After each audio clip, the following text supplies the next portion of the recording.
Wow. What else can be said? Just rewatched Eddie Guerrero versus Rey Mysterio Jr. from Halloween Havoc, probably for the 20th time. I mean, that sounds like a lot, but when you consider the fact that the match is 26 years old, it's not very often. It's not very much. It's not very often enough times I watched it because it's such a short classic. You can rewatch it over and over, just like WrestleMania 3 Savage Steamboat. This match, Eddie Guerrero and Rey Mysterio, went about 15 minutes with Rey winning from that top turnbuckle spot where Eddie tries to do a gory special from the top, and then Rey counters it into a Hurricane Rana with a pinning cradle in the corner, and fast 3 count, but 3 count nonetheless. Mysterio becomes the new Cruiserweight champion, and this was a mask versus title match. This match is nearly perfect.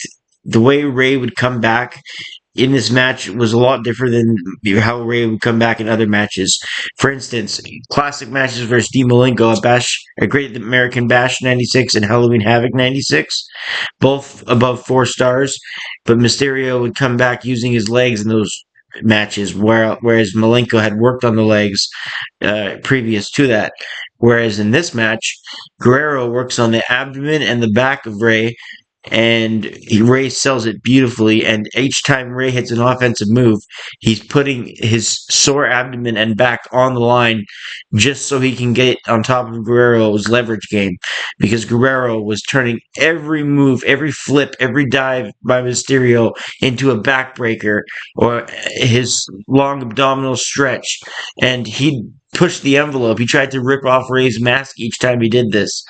Mysterio would fly back over the ropes or off the turnbuckle, and Eddie would just turn it into a backbreaker, as I said.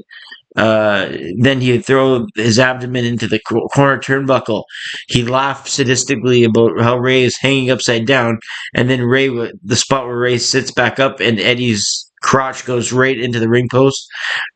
There's moments like that that are believable enough to turn the tide because Guerrero was dominating Rey in such a fashion that you need moments like that to fully believe kayfabe wise that Rey would even have a chance. But they just told a story so beautiful, such a good job. This is one of their greatest matches ever, individually, and together it is their greatest match ever, and it deserves to be one of the WCW's greatest ever, and it deserves to be one of their better for each of their careers, and it's definitely the best Halloween Havoc match ever. Uh, 4 stars and 3/4 is what I give it, but anyone that gives it 5, don't complain, not one bit. I'm Brett Mix. If you like this review, tune in for some other ones. We're going to be doing a lot of them. And hit the subscribe. It only takes a second, and it would be great to get my channel going. So if you hit that, I really appreciate it. Till next time, see you later, and enjoy that match if you want to rewatch it.